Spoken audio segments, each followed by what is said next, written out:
You know the movie is actually good when Dhruv Rathi criticizes the movie. So Dhurandhar is finally out. People are going crazy about this movie. People are loving this movie और critics बौखला रहे हैं क्योंकि उनके कहने के हिसाब से कुछ हो नहीं रहा बल्कि उसका पूरा ऑपोजिट हो रहा है. So yeah, this movie is going fire. जबकि बहुत सारे critics ने कहा कि ये मूवी अच्छा नहीं होने वाला. That's how you come to know about the credibility of Indian movie critics.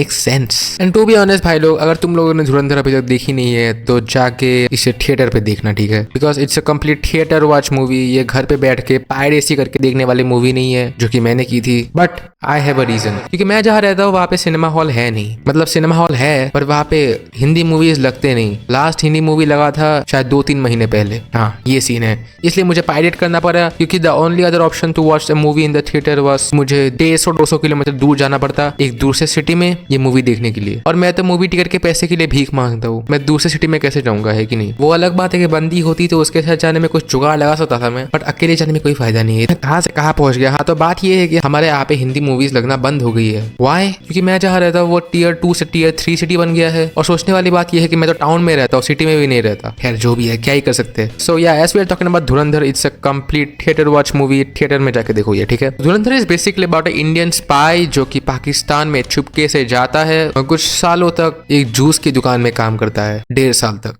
हाँ, तो 1.5 साल बाद बहुत ही मुश्किल से वहाँ के लोगों से घुल मिल जाता है और वहाँ के ही एक गैंग में वो शामिल हो जाता है. पर गैंग में वो शामिल क्यों होता है? To end the terrorist. Unlike the other Indian spy movies जहाँ पे तुम प्लेन के ऊपर से कूद जाते हो पाकिस्तान के ऊपर और फिर ग्रेनेड की बारिश कर देते हो और उसके बाद तुम विलन को कॉल करते हो और बोलते हो कि तू मुझे कभी नहीं पकड़ पाएगा क्योंकि तू मेरे पीछे नहीं, मैं तेरे पीछे हूँ. क्या?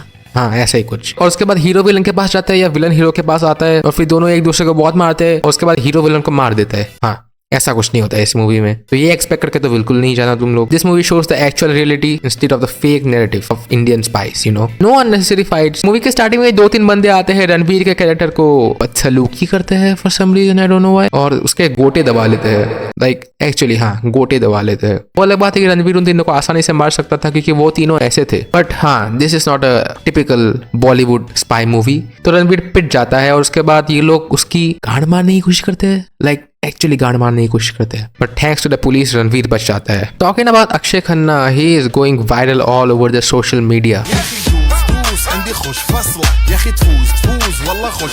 मतलब छावा में भी लोगों ने सेम ही बात बोली थी कि he stole the show. And same goes with धुरंधर. लोग बोल रहे हैं कि he is amazing and in fact he is great in Dhurandhar as well. पर इसका मतलब ये नहीं कि रणवीर की एक्टिंग अच्छी नहीं थी. Personally I loved Ranveer a lot in this movie. Ranveer Singh character is so amazing. हाँ, लोग बोल रहे हैं कि अक्षय खन्ना ने ओवर शेडो कर दिया रणवीर सिंह को, but that's how it was meant to be when they shot the movie. क्योंकि Ranveer Singh is a spy और रियलिटी में अगर तुम एक स्पाई हो तो तुम छुप के एज अ मेंबर ही रहोगे. And in the movie he is just a member of the group and Akshaye Khanna is the real leader. तो इसका मतलब ही ये होता है कि Akshaye Khanna has to look and have more screen presence than Ranveer Singh. So at the same time I agree and disagree with the people कि Akshaye Khanna stole the show and that he overshadowed Ranveer Singh. मतलब it was meant to be like that. But yeah भाई, अक्षय खन्ना का character brutal as fuck. Ranveer Singh का acting मुझे तो बहुत पसंद आया भाई. I loved it. The way he played all the emotions, specially the scene जब उसे पता चलता है कि he was indirectly involved in the 26/11 terrorist attack. It was crazy. And लोग बोल रहे हैं कि रणवीर सिंह के कैरेक्टर ने ज्यादा कुछ किया ही नहीं, ओवरशैडो हो गया, मोस्ट ऑफ द टाइम पीछे ही रह गया.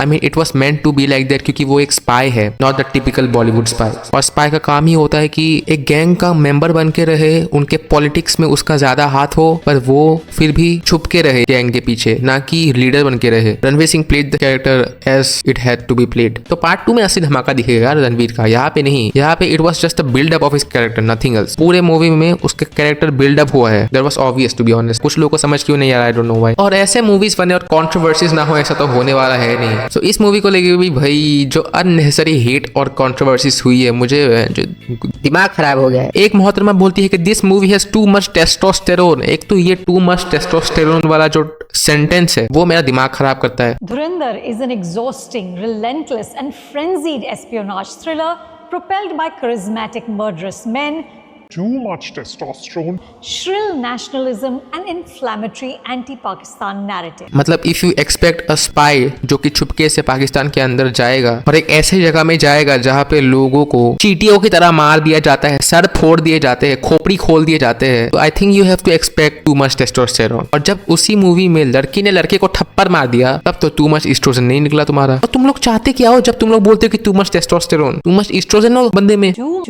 Too much. Testosterone. I don't know भाई। और एक तो इस कार्टून को देख लो। तो मैं इस वाहियात घटिया चूतिया नंबर 1 फिल्म को दूंगा 0 स्टार। रणवीर डबल ढोलकी अपने आप को बड़ा स्टार साबित करने के लिए तकरीबन 50 करोड़ रुपए के टिकट्स खरीद रहा है। जो इस फिल्म का रियल बिजनेस होगा वो तकरीबन 100 करोड़ हो सकता है, 100 करोड़ के ऊपर नहीं हो सकता। इसके गाड़ में जो चुल है वो कभी जाएगी नहीं है, गाड़ में फुल चुल रहेगी बैंड के लोड़े की। And for some reason I think the hit this movie is getting is because it shows the harsh reality of what Pakistan is. और जैसे कि मूवी में बोला है कि हिंदुस्तान के सबसे बड़े दुश्मन तो हिंदुस्तान ही खुद है, पाकिस्तान तो दूसरे नंबर पे आते हैं। Dam, that really hits hard and I think that's true and that's real bro. मतलब आई डोंट नो ये हेट करने वाले लोग चाहते क्या है। कुछ लोग बोल रहे कि 26/11 के रियल सीन्स तुम लोग को दिखाने नहीं चाहिए थे, जो रिकॉर्डिंग से तुम लोग को सुनाने नहीं चाहिए थे। वो लोग चाहते ही नहीं है कि लोग रियलिटी देखे। इन्हीं टेररिस्ट ने हमारे देश में घुस के 100 लोगों की जान ले ली, बेरहमी से बच्चे बूढ़े मर्द सबकी जान ले ली, पर उनको फर्क ही नहीं पड़ता। वो लोग चाहते हैं कि वही घिसे पिटे इंडियन स्पाई को पाकिस्तानी स्पाई से प्यार हो गया, फिर दोनों मिलके दोनों देश को बचाते हैं पता नहीं किससे, वही वाली मूवी चाहिए इन लोगों को। इसलिए ये लोग ऐसे रियल मूवीज से जो रियलिटी दिखाती है उनसे इन लोगों को चिढ़ मचती है। And I don't know some people are bringing the Hindu Muslim thing in this movie. There is nothing such thing. This movie is completely about India and Pakistan and how Pakistan promotes terrorism and that's the actual reality. और यहाँ पे कुछ लोग चीजों को divert करने के लिए और मूवी को डिग्रेड करने के लिए बोल रहे हैं कि this movie promotes Hindu Muslim narrative. You guys are so fucking डम।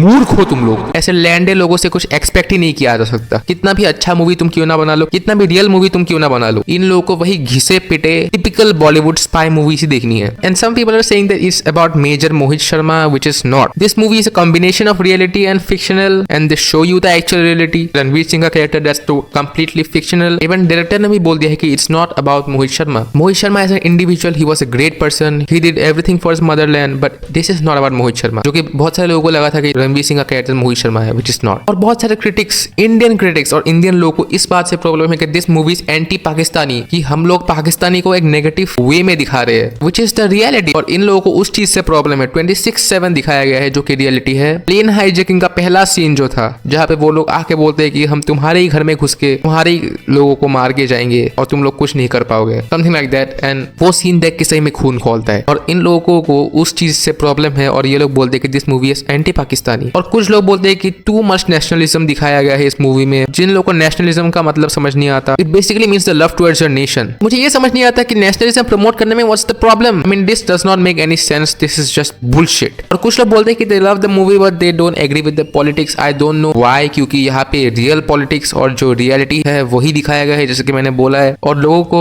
उन चीजों से नफरत है I guess for some reason. But जो भी है, I loved it, I love the movie a lot and I am really excited for part 2 at this point, you know. Ya that's all I can say and I think we are done for today's video. Tell me your opinion about the movie. अगर तुम लोग को movie अच्छी लगी या खराब लगी, या तुम लोगों ने मूवी अब तक देखी नहीं है, अगर देखी नहीं तो जाके देखो। और अगर तुम लोगों का भी मेरे जैसा हालत है तो कर लो, कुछ कर सकते हैं नहीं उसका। That's it for today guys. मिलते हैं नेक्स्ट वीडियो में।